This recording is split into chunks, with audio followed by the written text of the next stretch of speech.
पोलिसांची उल्लेखनीय कामगिरी. शेतकऱ्यांच्या शेतातील इलेक्ट्रिक मोटार, ट्रॅक्टर ट्रॉली व बुलेट मोटरसायकल चोरी करणारी टोळी सिन्नर पोलिसांनी केली गजाआड.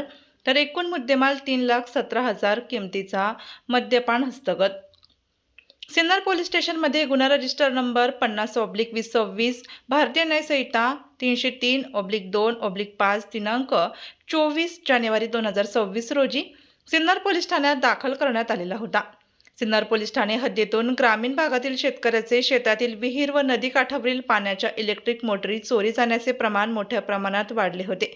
त्या अनुषंगाने सिन्नर पोलीस स्टेशनकडील गुन्हे शोध पथक चोरट्यांचा मागोवा घेत असताना पोलीस निरीक्षक हेमंतकुमार भामरे, सिन्नर पोलीस स्टेशन यांना गोपनीय माहिती मिळाली की रात्रीच्या सुमारास शेतपंप चोरी करणारे चोरटे सिन्नर बसस्थानक परिसरात येणार आहे. त्याप्रमाणे सिन्नर पोलीस ठाण्याकडील गुन्हे शोध पथकाने सिन्नर बसस्थानक परिसरात सापळा रचून मिळालेल्या माहितीप्रमाणे वर्णनावरून 3 संशयित इसम नामे निलेश दत्तू सोनवणे, वय वर्ष 34, राहणार ब्राह्मणवाडे, तालुका निफाड, जिल्हा नाशिक, रवींद्र प्रभाकर धोकरट, वय वर्ष 27, राहणार सोमठाणे, तालुका सिन्नर, जिल्हा नाशिक, राहुल विलास गायकवाड, वय वर्ष 26, राहणार सोमठाणे, तालुका सिन्नर यांना ताब्यात घेऊन सिन्नर पोलीस ठाण्यात घेऊन त्यांना विश्वासात घेऊन विचारपूस करताना त्यांनी या चोरी झाल्याची कबुली दिली की बेलू तालुका, सिन्नर, लासलगाव तसेच सिन्नर तालुका परिसरातून रात्रीच्या सुमारास शेतपंप चोरी केलेला आहे. त्यांचे साथीदार नामे भारत बाळासाहेब जगताप, राहणार खामगाव, थंडी, तालुका निफाड हा फरार, श्रावण श्रेष्ठ पिंपळे, राहणार तालुका निफाड, शोएब शेख, राहणार दिंडोरी, तालुका निफाड, फरार यांनी निफाड परिसरातून एक ट्रॅक्टर ट्रॉली व कोपरगाव येथून एक बुलेट मोटरसायकल चोरी करून घेऊन आमच्या मार्फतीने कमी किमतीत विक्री केल्याची कबुली दिल्याचे अटक आरोपींकडून शेतपंप विक्री करून आलेली रोख रक्कम व चोरीचा मुद्देमाल जप्त करण्यात आला आहे.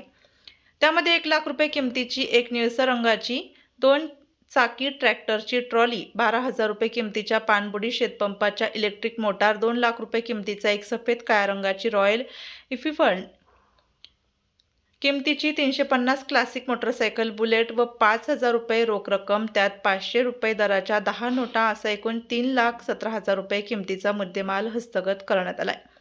यावेळी सदरच्या आरोपींकडून सिन्नर पोलीस ठाण्याकडील गुन्हा रजिस्टर नंबर 50/2026 भारतीय न्याय संहिता 303/2/3/5 व कोपरगाव शहर पोलीस ठाण्याकडील गुन्हा रजिस्टर नंबर 114/2026 भारतीय न्याय संहिता 303/2 हे गुन्हे उघडकीस आलेले आहे. यातील फरार आरोपी हे सर्व गुन्हेगार असून त्यांच्यावर नाशिक जिल्ह्यात विविध पोलीस ठाण्यात चोरी, दरोडा यांसारखे गंभीर गुन्हे दाखल आहेत.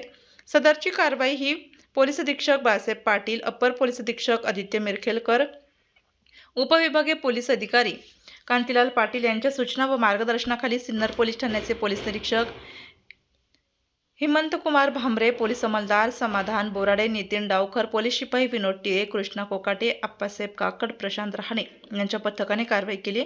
सदर गुन्ह्याचा पुढील तपास पोलीस नाईक दिनकर पारधी करत आहेत.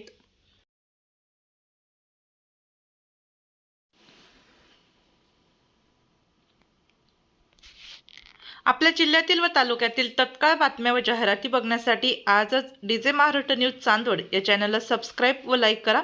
तसेच प्रत्येक ठिकाणी अनुभवी प्रतिनिधी नेमणे आहे तरी संपर्क साधा 9822 49 99 40 89 83 15 04 60. मुख्य संपादक देविदास जाधव.